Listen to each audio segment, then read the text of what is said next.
세계 어느 교회를 가보아도 한국 교회처럼 뜨겁게 기도하고 열심히 기도하는 교회와 성도들을 찾기가 쉽지가 않습니다. 교회학자들의 말처럼 한국 교회가 이렇게 폭발적으로 부흥하는 데는 새벽기도라는 특별한 기도의 역사가 있었음을 우리가 부인할 수가 없습니다. 교회는 6.25 동란 가운데서도 기도의 자리를 놓지 않았습니다. 하루 먹고 하루 살아가기가 힘든 그 인생의 삶 속에서도 피난민들은 저녁마다 교회에 모여서 기도했고 새벽을 깨워서 조국을 위하여 하나님 앞에 부르짖었습니다. 그 기도는 다시 성도들의 심령을 새롭게 하고요. 그리고 영혼 구원에 대한 열망을 일으켰습니다. 놀랍게도 우리 한국 교회사를 보면요. 여러분 이 6.25 동란 그리고 이 50년대 폭발적인 한국교회 부흥이 일어났음을 우리가 알 수가 있었습니다. 성도들은 거리에서 가정에서 그리고 삶의 일터에서 예수를 전하는 일에 앞장섰습니다. 가장 힘들고 가장 살기 어려웠던 시절 오히려 복음은 불같이 퍼져나가기 시작했습니다. 제가 중고등학교를 다니던 시절에는요, 노방전도라는 게 많았어요. 중고등부가 1년에 몇 번 중고등부끼리 계획을 잡아요. 그래서 가장 번화한 곳, 강릉이라 그래봤자 가장 번화한 곳은 어느 지역이든 명동이 있잖아요. 그 동네마다 명동이 있잖아요. 우리 광주라 그러면 저쪽 충장로, 금남로 쪽이 명동 아니겠습니까? 그럼 가장 번화한 곳에 중고등부가 같이 나갑니다. 그래서 누구는 기타를 치고 찬양을 하고요. 또 어떤 아이들은 전도지를 잡고 지간이들에게 전도지를 전하며 복음을 전했습니다. 지나가는 많은 성도들이 있었겠죠. 그들은 우리들을 기특하다라고 여러분들 격려해 주거나 혹은 함께 찬양을 부르며 그리고 전도지를 나눠주곤 했습니다. 여러분 이 이야기가 그렇게 오래된 이야기가 아니죠. 제가 중고등부 시절 그리고 대학 시절에 여전히 그러한 복음의 열정들이 있었습니다. 그런데 고작 30년이 지나지 않은 지금 한국교회는 가장 중요한 두 가지가 끊어져 버렸습니다. 하나는 기도요, 하나는 전도입니다. 오늘날 많은 성도들은 더 이상 기도의 능력을 알지도 못하고 믿지도 않습니다. 저는 가끔 그런 생각을 해요. 성도들이 정말 기도의 능력을 안다면, 기도가 어떠한 역사를 일으키를 안다면 이렇게 기도하지 않을 수가 있을까? 이렇게 기도하라고 얘기를 해도 하지 않을 수가 있을까? 여러분 그것은 저는 이해가 가요. 왜 그럴까요? 기도의 능력을 모르기 때문에 그래요. 기도가 얼마나 위대한 역사를 일으키는지를 우리의 삶에서 제대로 체험해 보지 않았기 때문에요. 그 기도의 그 위대함을 깨닫지 못하는 거죠. 오늘날 성도들은 더 이상 전도의 열망을 소망하지도 원하지도 않습니다. 기도와 전도는요, 아주 부담스러운 의무처럼 변해져 버렸습니다. 어떤 이들은 그런 얘기 많이 하잖아요. 기도하라는 얘기, 전도하라는 얘기만 없어도 교회 다니기 쉽겠다라는 이야기를 하죠.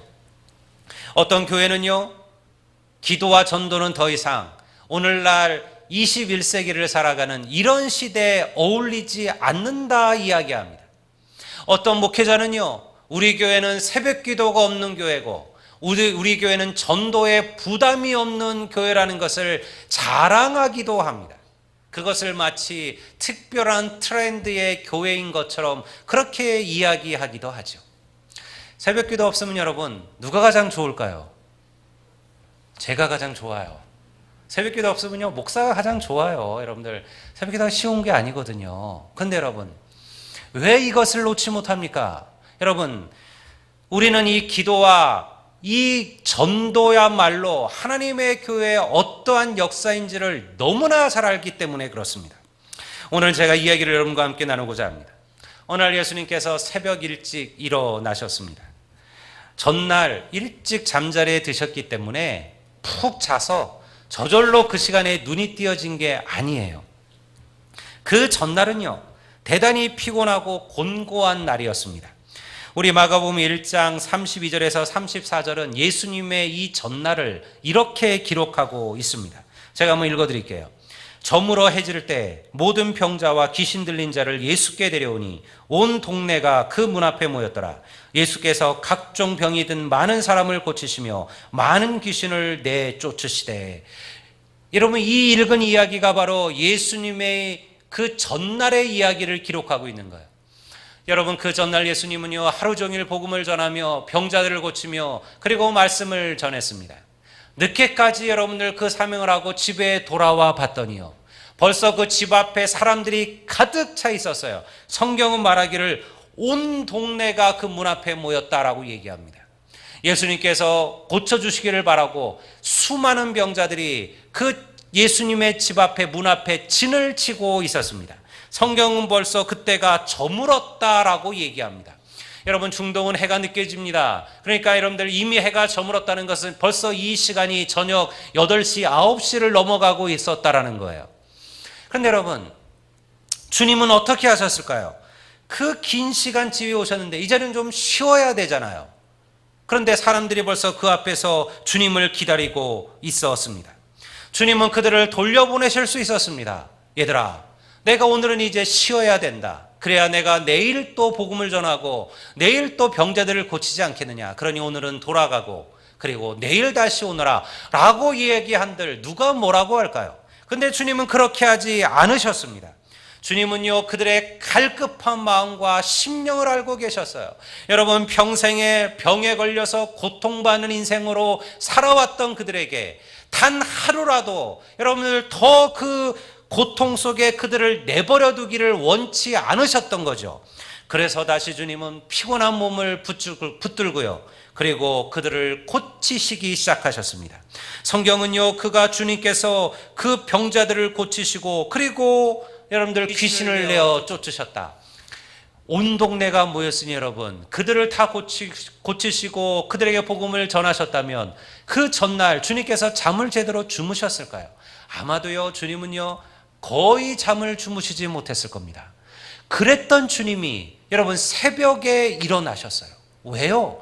몸도 좀 쉬어야 되잖아요. 그리고 쉼을 얻어야 또 다음날 일을 할 거 아닙니까? 그런데 왜 주님은 이 피곤한 몸을 붙들고 다시 그 새벽에, 성경은 말하기를 그것도 그냥 새벽이 아니고요, 새벽 밝기도 전이라, 그러니 아마도 4시 정도가 아닐까요? 일어나셨을까요?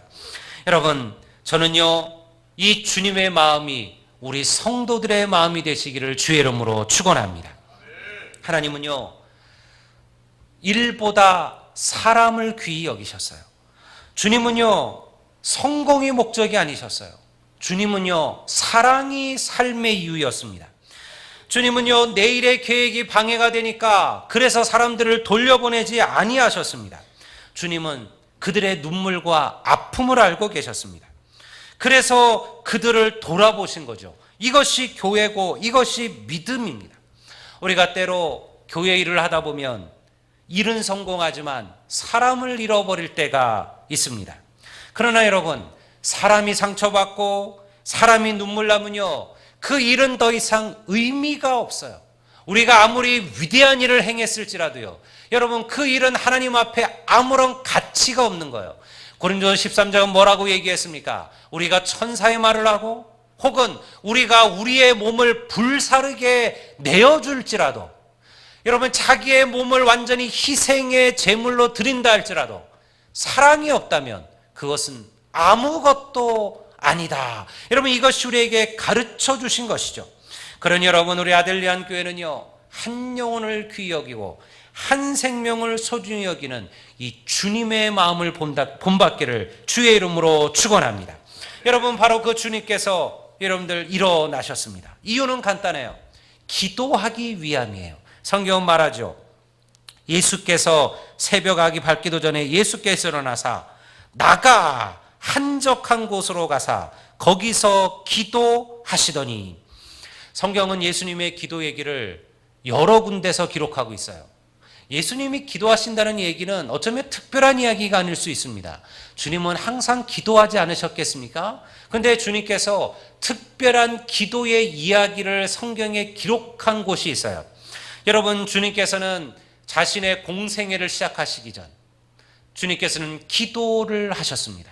40일 동안 광야에서 금식하며 기도하셨습니다.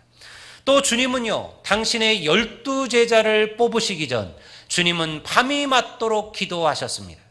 그리고 주님은요, 십자가에 못 박히시기 전 주님은요, 겟세마네에서 여러분 그 땀이 핏방울이 되기까지 그렇게 기도하셨습니다.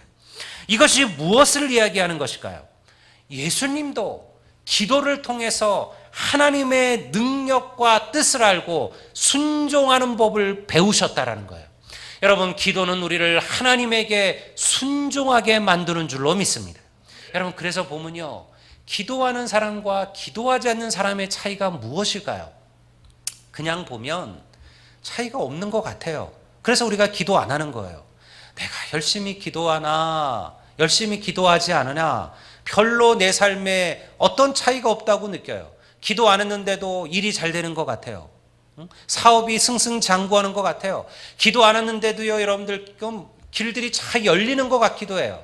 어떨 때는요, 정말 부르짖어 기도하는데도요, 어려움이 와요. 환난이 와요. 그러니까요, 사람들은 기도를 모르는 거예요. 야, 뭐 기도하나 기도하지 않으냐, 어차피 될 거는 되고 안 될 것은 안 되는구나 라고 생각하는 거죠. 그러나 그렇지 않습니다. 성경 우리들에게 여러분들 왜 예수님의 이야기를 기록했을까요? 기도를 가르쳐 주는 거예요. 예수님께서는 기도하지 않으셔도 돼요. 예수님이 기도하지 않으셨다고 예수님께서 십자가를 안 지셨을까요? 예수님이 기도하지 않으면 주님은 기적을 못 행하셨을까요? 아니에요. 주님은 기도하지 않으셔도 주님은 얼마든지 능력을 행하시고 주님은 얼마든지 역사를 일으키셔요. 주님의 이 기도는 우리들에게 가르쳐 주시는 겁니다. 예수님께서도 기도하셨거늘 너희들이 어찌 기도하지 않겠느냐라는 것을 우리들에게 말씀하시는 거예요. 예수님도 인생에 큰 일을 두고 기도의 무릎을 꿇으셨다는 거죠. 그러니 여러분, 주님도 기도하셨는데 너희들은 무슨 배짱으로 기도하지 않고도 잘 살 수 있다 여기느냐라는 것을 우리들에게 가르쳐 주시는 거예요. 여러분, 기도의 무릎을 꿇는 하나님의 백성들, 우리 아들리안 교회가 되시기를 주의 이름으로 소망합니다. 여러분, 주님께서 왜 기도의 무릎을 꿇으셨을까요? 그 이유가 있겠죠. 아까 말한 것처럼 여러분, 주님께서 기도하셨던 것을 성경이 다 기록한 게 아니에요. 주님께서 기도하신 게 딱 이 3번일까요? 아니겠죠. 항상 기도하며 사셨겠죠. 근데 다른 기도들은 성경에 기록하지 않았어요. 근데 특별한 순간의 기도들을 기록하셨어요. 이 얘기를 기록했다는 것은 뭔가 이 다음에 특별한 이야기가, 사역이 있다는 것을 말하는 것이죠. 우리가 본문 38절과 39절을 다시 한번 읽어보겠습니다. 이렇게 기록하고 있습니다. 이르시되, 우리가 다 같이 한번 읽어보겠습니다. 이르시되 우리가 다른 가까운 마을들로 가자. 거기서도 전도하리니 내가 이를 위하여 왔노라 하시고, 이에 온 갈릴리를 다니시며 그들의 여러 해당에서 전도하시고 또 귀신들을 내쫓으시더라. 여러분, 예수님은 온 갈릴리를 다니며 전도의 영을 시작하시기 전 기도에 무릎을 꿇으신 거예요. 여러분, 한 영혼을 구원하고 영적인 세력을 쫓아내고 그리고 온 세상에 하나님의 복음을 전하는 이 놀라운 사역 앞에 주님은 먼저 기도의 무릎을 꿇으신 거죠. 사랑하는 여러분, 영혼 구원은 기도로 시작하는 거예요. 여러분, 왜 전도가 안 되는지 압니까? 왜 전도가 어려운지 압니까? 우리가 먼저 기도의 무릎을 꿇지 않기 때문에 그래요. 기도하지 않는 영혼 구원은 없습니다. 기도하지 않고 심령이 바뀌는 법도 없어요. 기도하지 않고 악한 영이 물러나는 법도 없습니다. 여러분, 그래서 기도와 전도는 영혼을 구원하는 일은 아주 깊은 연관이 있다라는 거죠. 예수님은 기도를 통해서 이것을 우리에게 가르쳐 주신 거예요. 제가 군에 가기 전 서울 구로의 동광교에서 부목사로 사역을 했었습니다. 제가 그 교회에서 배웠던 가장 중요한 것은요, 전도하는 법이었어요. 아니 뭐 목사가 될 사람이 무슨 전도를 배우느냐? 배워야 돼요. 사실은 신학생들이야말로 전도할 일이 별로 없는 사람들이에요. 왜냐하면 여러분, 신학교에 갔더니요, 신학교는요 다 예수 믿는 사람들이에요. 나보다 믿음 더 좋은 사람들이에요. 만나는 사람들은 다 목사님이고 신학교 교수님이고 신학교 박사님들이에요. 여러분, 그러니 여러분들 주위에 믿지 않는 사람들을 캠퍼스에서 찾아볼 수가 없는 곳이 신학교예요. 수많은 연구를 하고 헬라를 배우고 히브리어를 배우고 공부를 했는데요, 사실은 전도하는 법을 배운 적은 없어요. 여러분, 그러다가 목사가 됐습니다. 근데 이 교회가 참으로 저에게 은혜였던 것은요, 이 교회 담임 목사님은 전도에 아주 열심을 품으신 분이에요. 그래서 일주일에 매주 목요일은 전도를 나가요. 노방전도, 가가호 전도를 나가요. 그래서 목요일이 되면 한 10시쯤 성도들이 모이기 시작합니다. 그래서 여러분들 전도 특공대라고 불린 한 성도들이 한 30명 정도가 모여요. 그리고 기도 특공대라고 또 이름이 붙여진 아주 나이든 권사님들이 한 10여 분 정도 모여요. 그러면 모여서 뜨겁게 기도하고 그리고 두세 명씩 다 찢어져서 전도하러 나가요. 교육자들도 무조건 그 전도에 참석을 해야 됐어요. 이게 근데 쉬운 일이 아니었어요. 여러분, 저는요 정말 제 인생에 정말 그러한 냉대를 거기서 다 경험해 보았어요. 전도하면서 여러분, 벌써 그때만 해도요 전도가 쉽지가 않았습니다. 가가지고 집집마다 초인종을 누르면서 전도를 해요. 땡땡 누르면 누구는 대답해요. 누구세요? 그러면 어느 교회에서 왔습니다 라고 얘기하는 순간 가장 많이 하는 얘기가 뭘까요? 그 사람들이 우린 절에 다녀요 이거예요. 듣기 싫다는 거예요. 절에 다니지 않아요. 근데 그게 가장 거절하기 좋은 방법이었나 봐요. 누르면 절에 다녀요 그러고 그냥 딱 끊어버려요. 그것은 아주 양호했어요. 어떤 사람들은요 대놓고 재수없게라는 말도 수없이 써요. 물론 응답하지 않는 사람들도 수두룩했고요. 별의별 냉대를 다 받았는데요, 어느 날 처음으로 이제 전도를 나가시는 한 여집사님이 한 분이 우리 조에 같이 이렇게 갔는데요, 이분이 이제 집 앞에 서서 초인종을 누를 때만 되면 중얼중얼 막 기도를 하는 거예요. 참 열심히 있구나. 처음 나왔는데 이렇게 열심히 기도에 막 전도에 열망이 있구나. 그래서 내가 집사님 뭘 기도하세요 했더니, 예 목사님 이 집에 아무도 없기를 기도한다고. 근데 제가 그 마음을 알아요. 저도 누를 때마다 차라리 아무도 없기를. 왜냐하면 그 냉대가 너무 속상한 거예요. 너무 창피한 거예요. 저를 와서 물을 뿌리고 두들겨 패는 건 아니지만요, 그러나 그 거절당하는 그 거절의 두려움들이 얼마나 큰지 몰라요. 여러분, 어떤 날은요 20집 30집을 돌아다녀도 단 한 사람에게도 복음을 전하지 못해요. 다 냉대당하고 그렇게 끝나요. 근데 여러분, 놀라운 사실은요, 다 거절당하고 다 냉대당한 것 같았는데요, 그 주 주일이 되면 누군가 새롭게 교회에 등록한다는 사실이었어요. 여러분, 하나님은 성도들의 간절함과 그 눈물을 기억하시는 줄로 믿습니다. 제가 우리 작년에 아델리안 교회 아델리움 아파트를 전도하면서 우리 고사님 집사님들에게 그런 얘기를 했어요.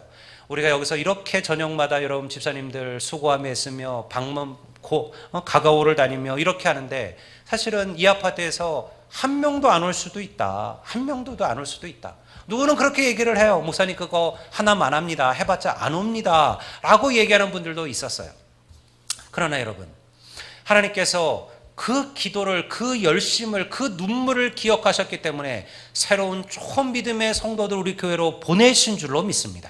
여러분, 그러니 하나님의 일은요 내가 결정하는 게 아니죠. 근데 제가 그때 느꼈던 또 한 가지가 있어서요. 그게 무엇이었냐면요, 왜 이런 역사가 일어나게 될까? 우리는 아무것도 한 게 없는 것 같은데 왜 하나님은 매주 새로운 심령과 영혼들을 우리에게 보내실까? 바로 기도의 힘이었어요. 여러분, 우리가 전도 나가는 그 시간, 그리고 우리가 돌아올 때까지 여러분, 그 나이든 노 권사님들, 이제는 나이가 너무 들어서 여러분 움직일 수도 없고 돌아다닐 수 없는 그 권사님들이 그 조용한 골방에 모여서 여러분들 우리가 돌아올 때까지 기도하고 계셨어요. 바로 그분들이 기도 특공대였어요. 아니 무슨 군대도 아닌데 하여튼 특공대는 되게 좋아해요. 하여튼 기도 특공대, 정말 그분들은 특공대였어요. 여러분, 항상 전도의 자리에는 그분들이 계셨어요. 여러분, 그들의 기도가 역사를 이루는 거죠. 여러분, 그때 담임 목사님이 저에게 그런 얘기를 했습니다. 기도는 마치 폭격과도 같아. 전도하기 전 우리의 기도는 굳은 마음을 녹이고 그리고 닫혀진 그 심령을 부서뜨리는 폭탄이 된다. 그래서 전도하는 자들은 먼저 기도의 자리에 서야 된다. 제가 목회를 하면서 그 말이 진리임을 깨닫게 되었습니다. 여러분, 오늘 우리가 성도들이 교회가 실패하는 이유가 무엇입니까? 우리가 계획이 부족해서입니까? 우리가 물질이 없어서입니까? 우리가 사람이 없어서입니까? 아니요. 우리가 실패하는 이유는 우리가 기도하지 않기 때문에 그렇습니다. 사랑하는 성도 여러분, 주님처럼 일어나 한적한 곳으로 나가 기도의 무릎을 꿇는 성도들이 되시기를 주의 이름으로 축원합니다. 목사가 몰라도 됩니다. 성도들이 모르셔도 됩니다. 그렇지만 기도하셔야 됩니다. 기도의 무릎을 놓지 말아야만 합니다. 왜 이게 중요할까요? 기도하는 자들은요, 영혼 구원의 열망을 알게 되는 거예요. 이 둘은 동전의 양면과도 같아요. 기도하지 않는 자가 전도하는 법은 없어요. 왜냐하면 기도하지 않는 이들은요, 영혼의 소중함을 알지 못합니다. 우리는 기도하는 가운데 하나님의 마음을 알게 되고 하나님의 뜻을 깨닫게 되는 거예요. 여러분, 한나를 기억해 보십시오. 그 여인은 아이를 갖지 못했습니다.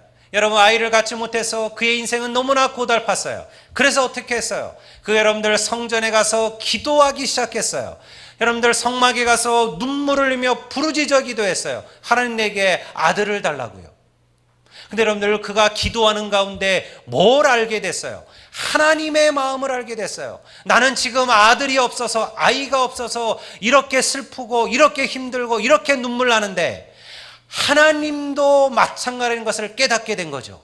하나님도 이 악한 세대에, 하나님도 하나님을 대적하는 이 세대에, 하나님을 저버리고 우상으로 살아가는 이 시대 속에 하나님의 말씀을 들고 나가 주의 복음을 선포할 하나님의 아들이 없어서 하나님도 울고 계시다는 것을 깨닫게 된 거죠. 여러분, 그래서 한나의 기도가 바뀌었어요. 아들을 달라는 기도가 무슨 기도로 바뀌었습니까? 아들을 하나님께 바치겠다는 기도가 되었어요. 하나님, 아들 주시면 이 아들 하나님께 드리겠습니다.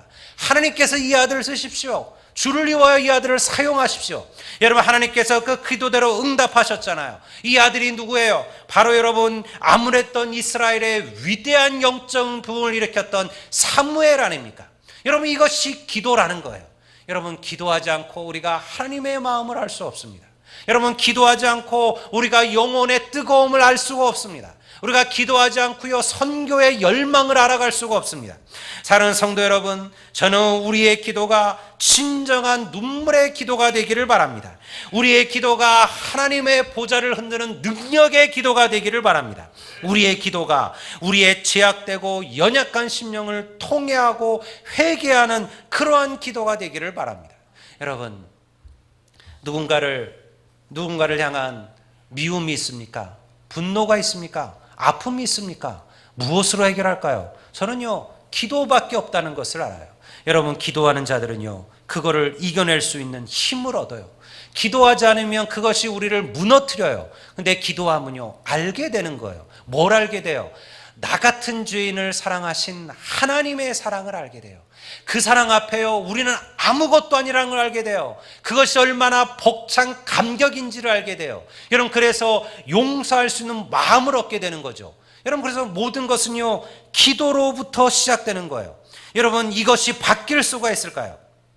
그러니 여러분, 모든 기도의 시간에 온 힘을 다하여 기도하는 법을 배우십시오. 그냥 기도가 형식적으로 흘러가게 만드시면 안 돼요. 주기도문을 할 때, 사도신경을 고백할 때 여러분, 그 기도 한 구절 한 구절을 마음에 새기십시오. 그 기도대로 응답되기를 구하십시오. 그렇게 기도하셔야 돼요. 아무리 바쁘고 분주해도 기도를 쉬어서는 안 됩니다. 우리가 아는 것처럼 여러분, 기도는 하나님을 일하게 만드시는 능력인 줄로 믿습니다. 이것은 바뀌지가 않아요. 2000년이 지났다고 해서, 세상이 바뀌었다고 해서, 사람들이 달라졌다고 해서 더 이상 기도는 필요 없을까요? 더 이상 전도는 필요 없을까요? 아니요, 이것은 변하지 않아요. 우리의 믿음의 선배들이 기도로 하나님의 능력을 체험하고 세상과 맞서 싸워 이길 힘을 얻었던 것처럼, 여러분, 오늘 우리도 여러분들 이 기도를 통해서 여러분 세상을 이기는 성도들이 되어야 될 줄로 믿습니다. 우리 아들 위한 교회는 이미 부흥의 역사를 체험했던 교회이죠. 그러나 그 부흥의 역사를 과거의 기억으로만, 왕년의 추억으로만 남겨두어서는 안 됩니다. 하나님의 교회는 계속해서 부흥되어야 할 줄로 믿습니다. 여러분, 그리고 그 부흥의 시작은 기도가 될 것입니다. 그리고 그 부흥의 열매는 바로 전도가 될 것입니다. 그러니 우리 교회에 몇 명이 모이느냐, 이게 중요한 게 아니에요. 여러분, 우리 교회 안에 이 기도의 불꽃들이 피어나고, 그리고 복음 전도의 그 열심들이 있느냐가 중요한 거예요. 하나님께서는 그것을 보시는 겁니다. 다니엘서 12장 3절은 기록합니다. 이렇게 이야기하고 있죠. 많은 사람을 옳은 대로 돌아오게 한 자는 별과 같이 영원토록 빛날 것이다. 다니엘의 시대는요, 환난의 시대였습니다. 그러나 그 환난의 시대에 하나님의 생명체 이름이 기록된 자들은요, 그 환난으로부터 구원받을 것이라 얘기했어요. 그러니 여러분, 그 환난의 시대에 옳은 대로 옳은 곳으로 사람을 돌아오게 만드는 자들, 그들은 하늘의 별처럼 영원토록 빛날 것이다. 여러분, 이것이 바로 영혼 구원입니다. 오늘 우리가 어떻게 이 자리까지 오셨습니까? 누군가 여러분들을 위하여 기도하셨던 이들이 있었습니다. 누군가 여러분들을 위하여 여러분들 그 짧은 복음의 메시지를 여러분들에게 전했던 이들이 있었을 것입니다. 그들의 기도와 그들의 전도가 우리를 이곳에 있게 한 것입니다. 그러니 여러분, 먼저 기도를 시작하십시오. 어디서든, 여러분, 이 교회든 우리의 집이든 내가 살아가는 삶의 터전이든 직장이든, 여러분, 그곳이 여러분들의 기도의 처소가 되도록 만드시기를 주의 이름으로 축원합니다. 그러면 반드시 하나님께서 그 기도를 들어 응답하시고, 그리고 다시 한번 위대한 부흥의 역사를 우리 교회 안에 주님이 반드시 일으켜 세우실 것임을 믿습니다. 사랑하는 여러분들, 오늘 이 말씀들을 마음에 기억하시고, 그리고 여러분들 정말로 기도에 무릎을 꿇으시고, 기도를 통해서 하나님께서 얼마나 한 생명을 귀히 여기시는가를 마음에 품고, 그리고 그 놀라운 복음을 전하며 나눌 수 있는 우리 교회와 성도들이 되시기를 우리 주의 이름으로 축원합니다. 우리 다 같이 자리에서 일어나